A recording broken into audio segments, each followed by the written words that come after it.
Meu nome é Pedro Martins, tenho 31 anos, estou na fotografia, vai fazer 4 anos agora. Eu vim no mercado de marketing esportivo, trabalhei muito tempo com futebol, numa empresa que gerenciava a carreira de jogadores e tive uma passagem breve também por um mercado nada a ver, dentro do marketing ainda, mas de distribuição de material hospitalar.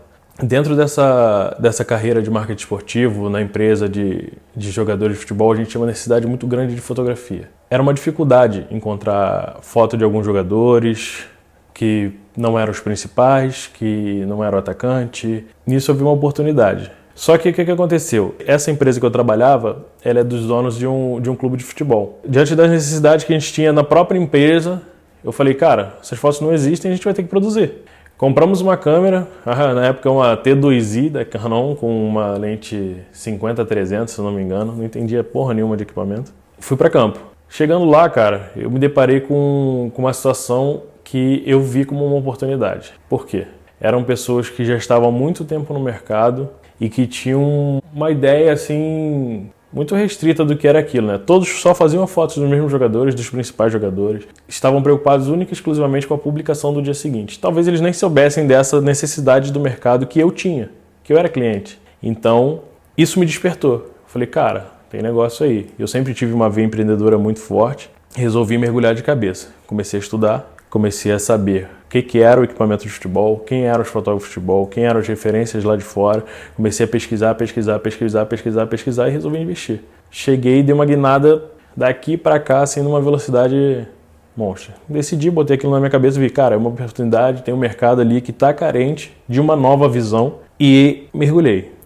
Cara, investi uma grana, comprei equipamento todo top, 400-2.8, 70-200-2.8, 24-70-2.8 e fui para campo. Quando eu cheguei com esse equipamento top dentro do mercado, despertou o interesse de uma agência que foi a GIF, através do Fernando, e foi um mentor para mim ali no começo da fotografia de futebol, que me chamou, me convidou para colaborar com a agência. Como é que funcionava isso? Eu não entendia muito bem no mercado, não sabia como é que funcionavam as coisas, mas era o seguinte, e aí funciona até hoje. Existem agências menores, agências independentes, como no caso da GIF, existem agências que são ligadas a grandes veículos de comunicação, como a Agência Estado, a Agência Globo, Folha. Elas dominam a parte comercial do mercado e tem as agências internacionais, Reuters, AP, FP, EF, mais ou menos essa base do mercado. O mercado ele é meio louco. Todo mundo se ajuda e todo mundo concorre.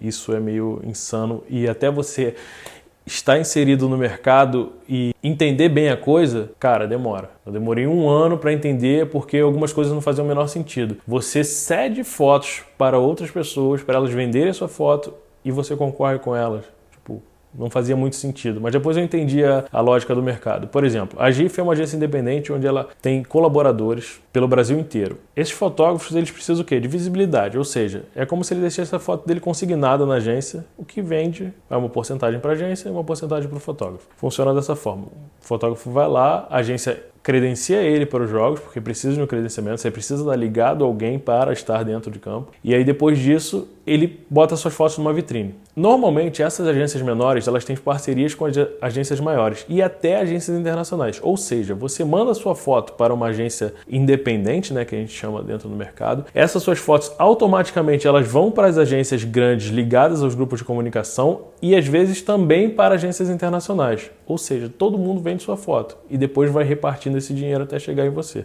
É assim que funciona mais ou menos. Os caras grandes, tipo agência internacional, eles não cobrem muito o dia a dia do futebol brasileiro. Eles cobrem só grandes jogos como Libertadores da América, uma grande final de brasileiro. Então são coisas mais pontuais. O interesse local é dominado pelas agências de grandes veículos de comunicação. Eles dominam a parte comercial do negócio. Eles vendem 80% das fotos. A venda por uma agência independente, sei lá, corresponde a 20% do negócio. Enfim, você depende delas para vender. Essa que é a grande verdade. Então, esse é mais ou menos o mercado. Grandes competições, como por exemplo, Olimpíadas e Copa do Mundo, aí já muda o cenário. É dominado 80% pelas agências internacionais, mas aí pelo seu staff. Porque eles vêm com 70 fotógrafos para cobrir uma Copa do Mundo, a Reuters, por exemplo, a Getty ou a AP. Eles vêm com fotógrafos especializados, com tecnologia, tudo cabeado, ou seja, o cara consegue disponibilizar uma foto em alguns segundos ou 1 minuto. É difícil você concorrer com eles. você está fazendo esses eventos e você tem que buscar negócios dentro desse evento, senão você não sobrevive de venda de foto. Ou você usa ele para uma exposição, para uma construção de imagem, ou você faz outros negócios, com marcas, com empresários, com atletas. Tem negócio. Você não pode achar que não dá para fazer Copa do Mundo porque as agências internacionais dominam e vendem tudo. Beleza, você não vai publicar no jornal no dia seguinte, mas tem muito negócio, tem muito dinheiro envolvido. A questão é a seguinte, é clichê, mas é verdade. Crise gera oportunidade. A questão do jornal, o impresso, a gente está mudando, a gente está vivendo uma era de mudança. A gente já está saindo da era digital e as pessoas não estão percebendo isso. Onde o cara que tem uma grande estrutura, ele não se sustenta hoje em dia. Por quê? Pessoas com estrutura enxutas, você vê um exemplo completamente fora do mercado, mas youtuber. Tem um cara que com uma câmera em casa, ele produz conteúdo e entretenimento, ele concorre com o TV Globo, por exemplo. Ele concorre sim com isso e a gente tem que aceitar. Acho que o primeiro passo é a gente aceitar que a gente está vivendo uma era de mudança e que existem novas oportunidades. Então, se a galera ficar se lamentando, ficar pensando, mas está vendendo muito pouca foto, o jornal está acabando, o jornalismo está acabando.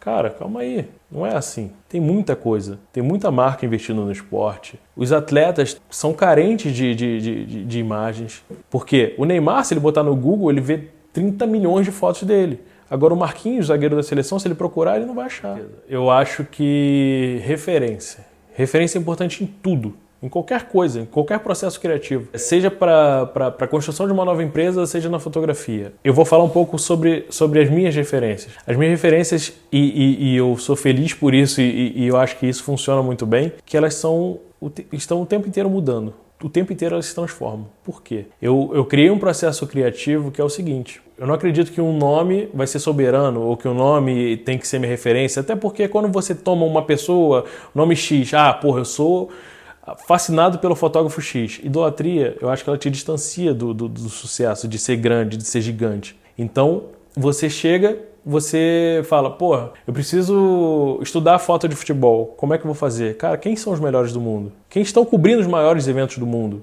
Porque não necessariamente, como eu te falei, tem hoje, pro público leigo, tem 30 fotógrafos dentro de campo, ele acha que aqueles 30 caras são fodas. Não, tem 1, 2, 3, 4, 5 no máximo ali que são bons fotógrafos.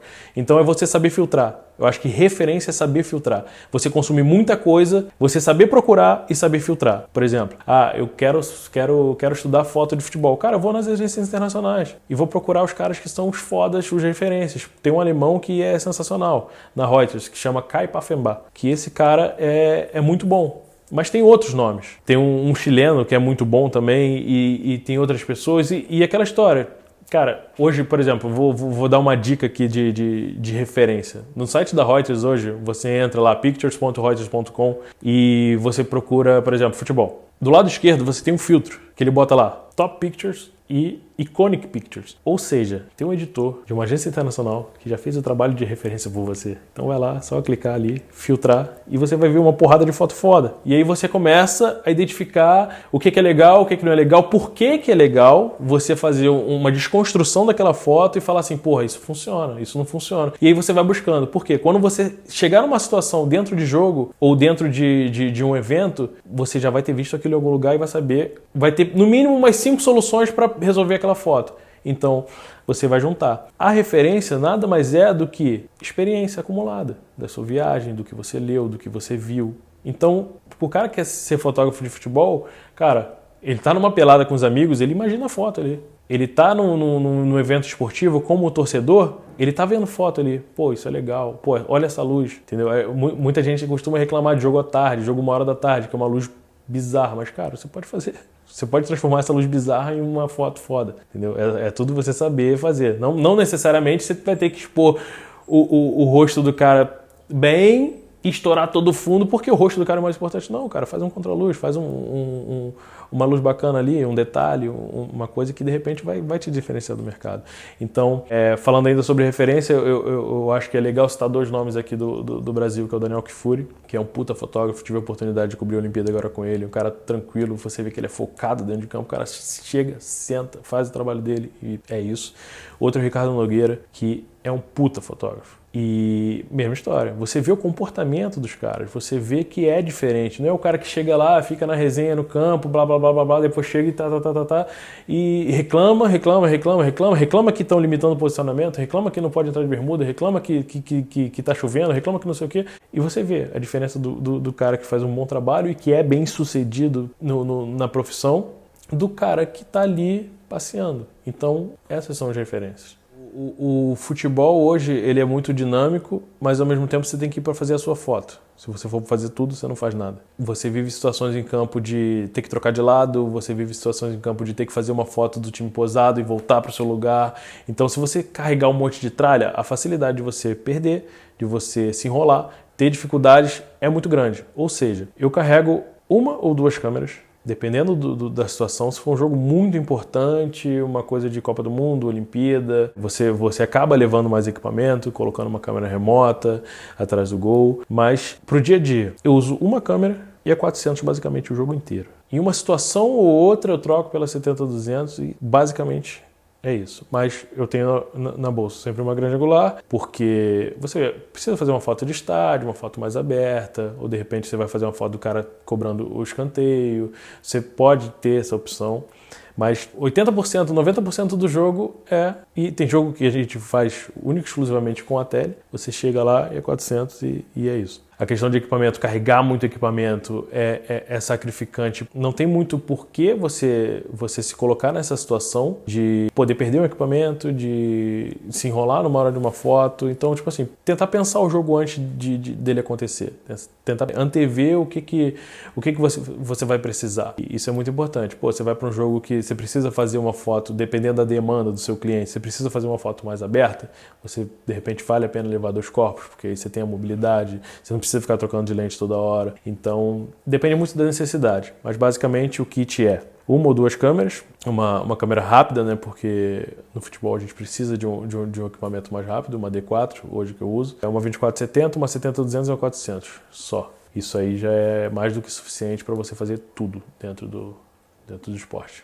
Eu escutei uma frase uma vez de uma psicóloga que é o seguinte: você na escola aprende a fazer conta, você aprende a ler, você aprende a escrever, você não aprende a pensar em nenhum momento. Então, a partir do momento que você começa a pensar e você começa a entender o poder que isso tem de concentração, de foco, de saber lidar com problemas, de não se estressar com coisas que são fora do seu controle. Eu vou me estressar porque nesse jogo limitaram o posicionamento para aquele canto. Eu vou me estressar porque esse jogo a torcida está fazendo muito barulho. Cara, você tem que ter um preparo. Você tem que ter um trabalho de você com você mesmo, de você administrar os seus pensamentos, os seus sentimentos. Porque eu já ouvi história de fotógrafo que se virou de costas porque o time dele ia bater um pênalti. Então, cara, você tem que administrar o seu lado mental, que é muito importante. E hoje se fala muito sobre meditação, hoje se fala muito sobre controle da mente, hoje se fala muito sobre novas técnicas e tirou um pouco o preconceito, né, de falar sobre o pensar. Então, acho que vale muito a pena você investir nisso, você entender como funciona a sua cabeça para você saber lidar em situações de tomada de decisão, de você tomar a melhor decisão, de você encontrar a melhor solução, porque você tem que pensar muito rápido. Uma final de Copa do Mundo, por exemplo, uma final de Olimpíada, está acontecendo um monte de coisa, você tem que pensar e analisar racionalmente, não deixar a emoção tomar conta. É muito difícil. Eu confesso que a cobertura da Olimpíada foi uma coisa muito sacrificante, porque eu fiquei 15 dias viajando, eu fui para Brasília, fui para Salvador, depois São Paulo, depois voltei para o Rio. Em Brasília, o meu projeto, eu acredito, isso vale a pena comentar também, porque o fotógrafo de esporte hoje no Brasil, ele cobre 80% do futebol, até 90% talvez. E aí chegou a Olimpíada. E a Olimpíada todo mundo quis fazer, Bolt, Phelps, todo mundo quis fazer os outros esportes que eles não vão fazer o resto do ano. E a Olimpíada dura 30 dias. Então, mais uma vez aí eu pensei de forma diferente, falei, eu vou fazer o futebol. Porque eu vivo do futebol. O meu mercado é o futebol, o meu negócio é o futebol. E aí eu apostei em fazer a cobertura da seleção brasileira, porque podia ser uma história foda, que é a primeira medalha de ouro com o Neymar e com outros grandes jogadores.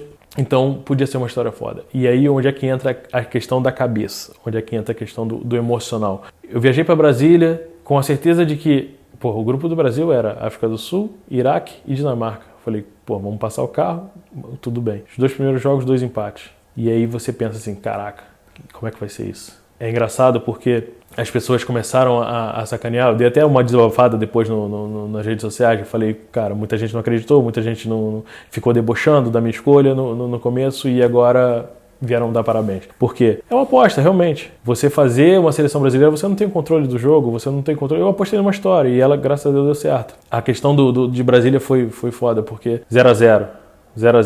Eu falei, caramba, precisamos reverter esse quadro aí. E aí você começa a pensar, cara, investir grana, porra, minha viagem toda planejada, meu planejamento todo feito, e aí como é que vai ser? Aí você não pode deixar se abater e começar a pensar no negativo. Por quê? Aí você entra em parafuso. Você tem que pensar na melhor solução. Pô, vamos lá. O que eu posso fazer? Se acontecer isso, eu faço isso. Se acontecer isso, eu faço aquilo. Então, sempre pelo racional. Aí deu tudo certo. Salvador, ganhamos.